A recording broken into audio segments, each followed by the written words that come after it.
Hari itu seharusnya menjadi hari yang paling bahagia dalam hidupku. Gaun pertunanganku sudah siap aku pakai. Tamu-tamu mulai berdatangan dan cincin sudah siap disematkan di jari manisku.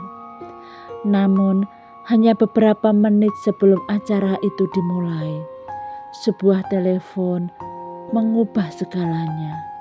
Calon suamiku menghilang tanpa jejak. Halo semuanya, sebelum mendengarkan kisah ini, tuliskan dulu kalian berasal dari kota mana di kolom komentar ya. Jangan lupa dukung channel ini dengan like dan subscribe agar channel ini terus menghadirkan cerita-cerita yang menginspirasi. Namaku Alia.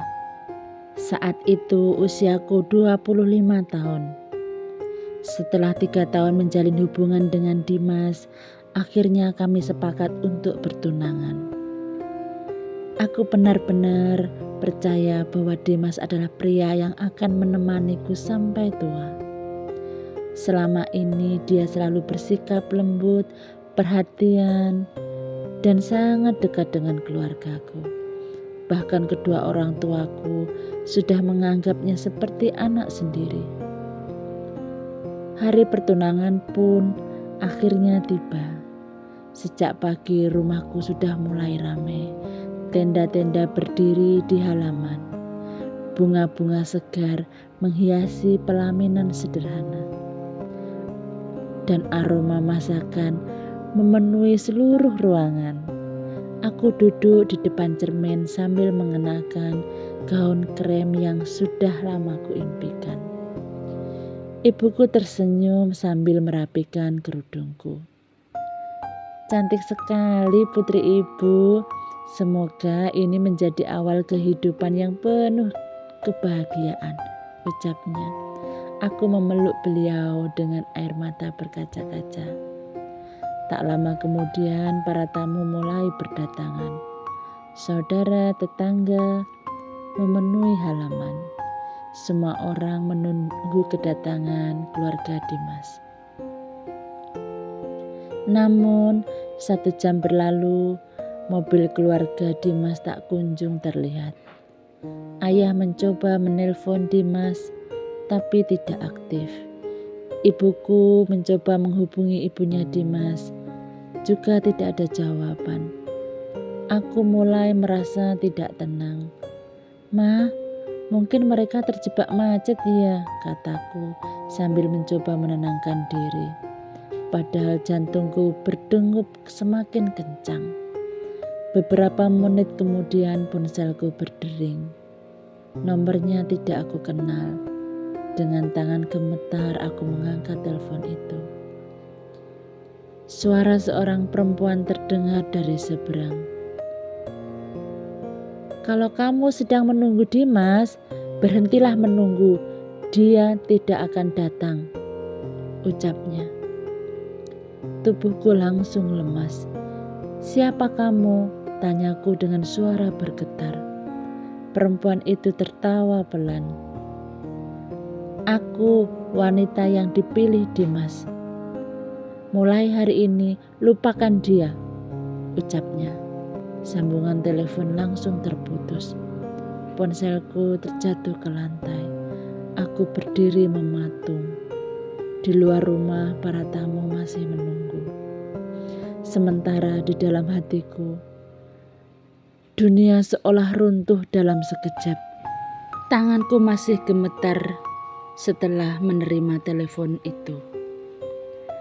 Aku terus menatap layar ponsel, berharap semua yang baru saja ku dengar hanyalah lelucon yang sangat kejam.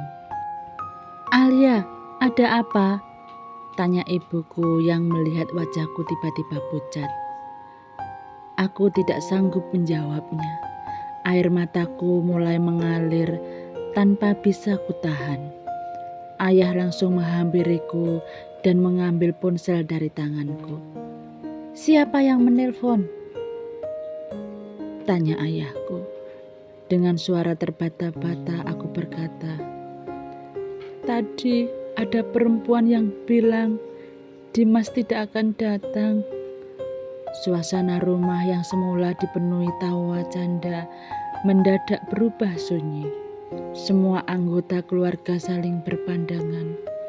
Ayah kembali mencoba menghubungi Dimas, tetap tidak aktif. Beliau lalu menghubungi ayah Dimas. Kali ini teleponnya tersambung. Namun jawaban yang kami terima membuat semua orang terdiam. Maaf, Dimas pergi sejak subuh. Kami juga sedang mencarinya. Ayah langsung berdiri terpaku. Apa maksud Bapak? Hari ini hari pertenangan anak-anak kita. Dari seberang telepon terdengar suara penuh penyesalan. Kami benar-benar tidak tahu dia pergi kemana, Pak. Telepon pun berakhir. Aku merasa kakiku tak lagi mampu menopang tubuhku.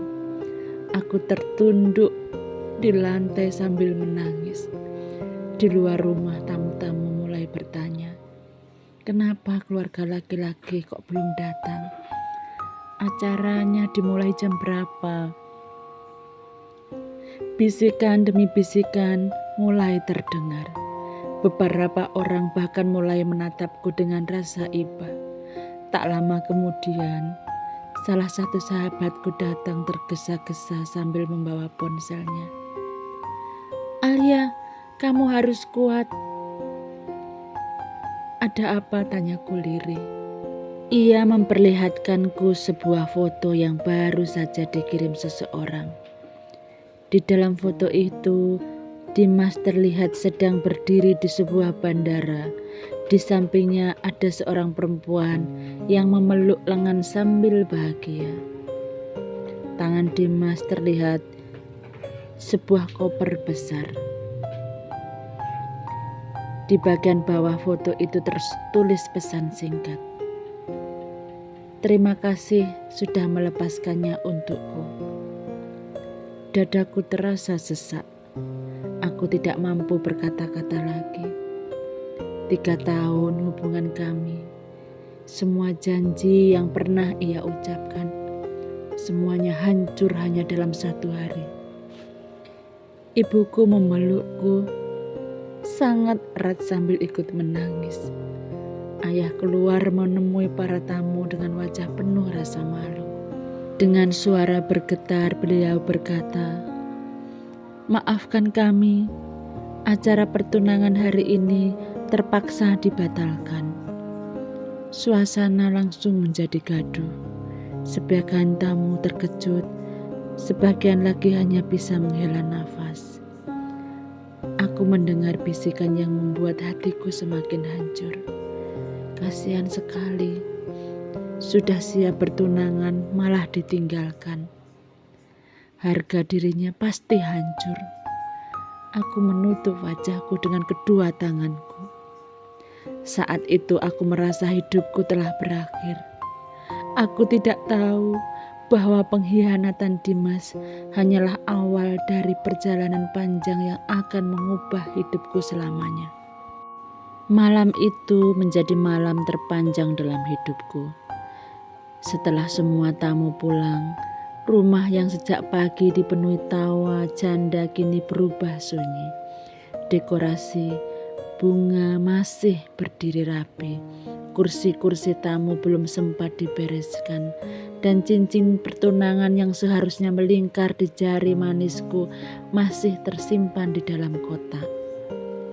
Aku duduk sendirian memandang pelaminan sederhana yang kini terasa seperti saksi bisu atas kehancuran hatiku. Air mataku kembali mengalir. Aku masih tidak percaya Dimas tega mempermalukan aku di depan begitu banyak orang. Keesok paginya, aku memberanikan diri datang ke rumah Dimas. Aku ingin mendengarkan penjelasan langsung darinya. Namun saat itu, tiba di sana, suasananya tidak kalah pilu. Ibunya langsung memelukku sambil menangis. Nak, maafkan Dimas. Kami juga tidak menyangka dia akan melakukan hal sekejam ini padamu dan keluargamu. Aku menggenggam tangan beliau.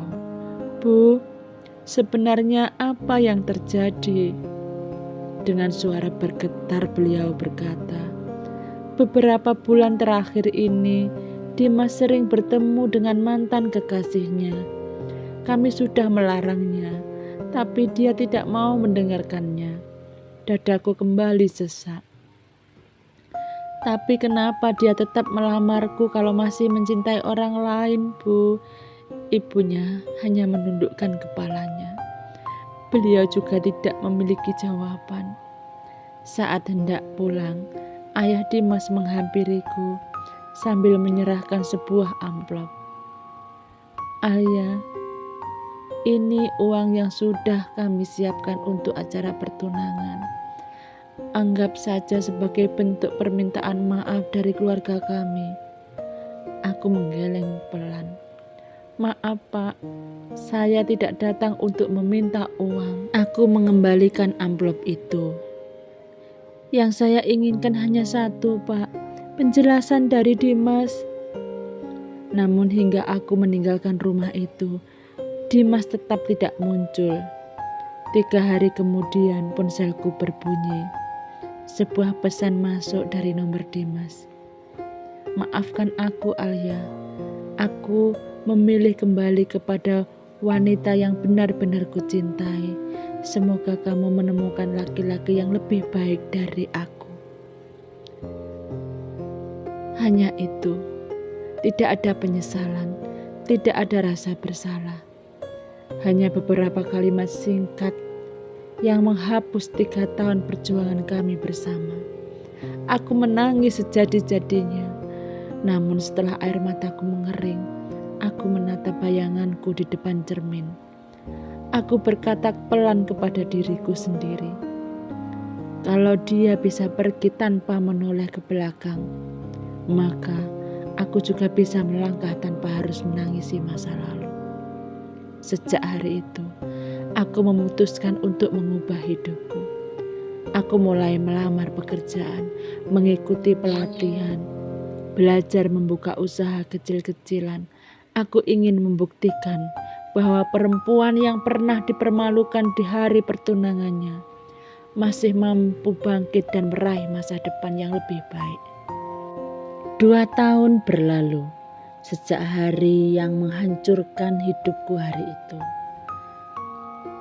Hari ketika aku ditinggalkan, tepat di hari pertunanganku, kini hanya menjadi kenangan yang sesekali muncul di pikiranku. Aku tidak ingin lagi menangisinya.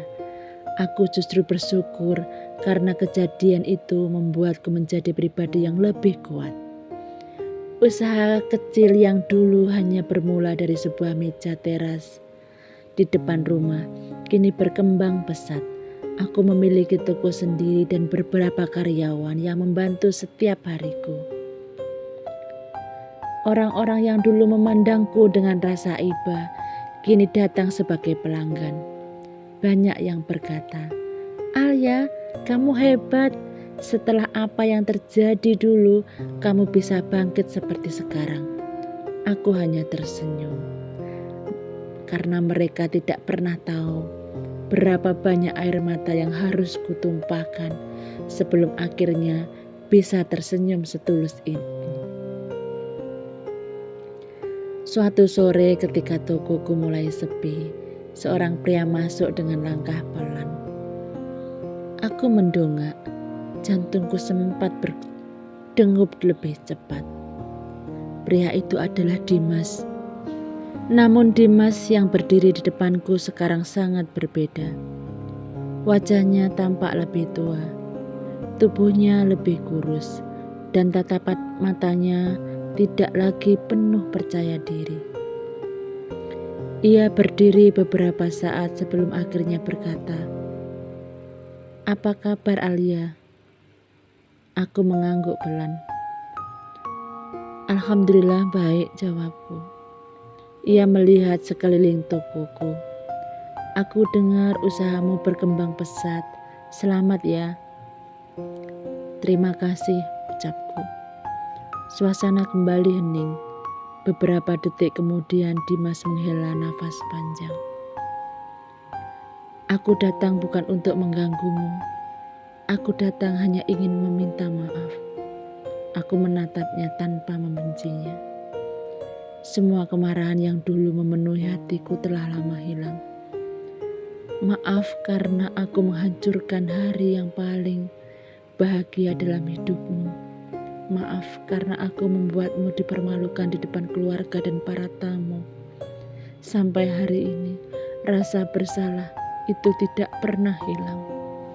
Air matanya mulai jatuh. Untuk pertama kalinya, aku melihat Dimas menangis.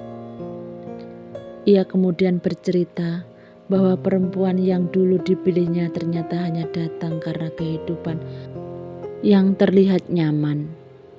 Tidak lama setelah mereka menikah, pertengkaran demi pertengkaran terus terjadi. Ketika usaha Dimas mengalami kerugian, perempuan itu mulai berubah. Ia pergi meninggalkan Dimas tanpa menoleh sedikit pun. Saat itulah Dimas merasakan apa yang pernah aku rasakan. Baru sekarang aku sadar, katanya lirih. Orang yang benar-benar tulus justru orang yang aku sia-siakan. Aku tersenyum sinis. Kadang kita baru menghargai seseorang setelah kehilangannya. Dimas mengangguk pelan. Kalau waktu bisa diputar, aku ingin memperbaiki semuanya. Aku menatapnya dengan tenang. Sayangnya, waktu tidak pernah berjalan mundur, Mas. Ia hanya menundukkan kepalanya. Apa masih ada kesempatan untuk kita memulai lagi?